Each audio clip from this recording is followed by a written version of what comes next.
Hi friends, இன்றைக்கி wait லாஸுக்கு ஒரு சூப்பரான ரெசிபி தான் உங்க கூட ஷேர் பண்ண போகிறேன். அதுக்கு என்னென்ன வேணும்னு பார்த்துக்கலாம். கேரட்டு, கேப்சிகம், ஒரே ஒரு ஆனியன், அவ்வளோதான் ஃப்ரெண்ட்ஸ். இதுக்கு போட்டு நல்லா 2 முட்டையை நல்லா மிக்ஸ் பண்ணி அதோட நல்லா மிக்ஸ் பண்ணி வச்சுட்டு தேவையானது என்னெல்லாம் பார்த்திங்கன்னா சால்ட்டு, பெப்பர் பவுடர், மஞ்சள் தூள், வத்தல் பவுடர், அவ்வளோதான் ஃப்ரெண்ட்ஸ். இது எல்லாத்தையும் சேர்த்துட்டு நல்லா மிக்ஸ் பண்ணி ஒரு 5 மினிட்ஸ் அப்படியே ஒரு ஓரமாக வச்சுருங்க. ஆல்ரெடி நான் சப்பாத்தி ரெடி பண்ணி வச்சுட்டேன். சப்பாத்தியை வந்துட்டு இப்போ நான்ஸ்டிக் தவா எடுத்து வச்சுட்டு நல்லா சப்பாத்தி நம்ம எப்போவும் சப்பாத்தி சுடுற மாதிரி போட்டுட்டு அதில் கொஞ்சம் கொஞ்சமாக நம்ம அந்த விரைவு வச்சுருக்குறோம்ல அந்த மிக்ஸ் எல்லாம் ஆட் பண்ணி மொத்தமாக நல்லா எல்லா பக்கம் படுற மாதிரி ஸ்ப்ரெட் பண்ணி விட்டுட்டு அதை ஒரு 5 மினிட்ஸ் நல்லா வேக விடுங்க.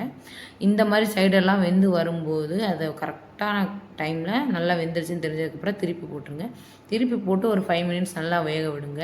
அவ்வளோதான் ஃப்ரெண்ட்ஸ், முட்டை சப்பாத்தி ரெடி ஆகிட்டு. இதை மாதிரி நீங்களும் ட்ரை பண்ணிவிட்டு எப்படி இருந்துச்சு டேஸ்ட்டு அப்படிங்கிறத வீடியோ கீழே சொல்லுங்கள், கமெண்டில் சொல்லுங்கள். Bye friends. இந்த வீடியோ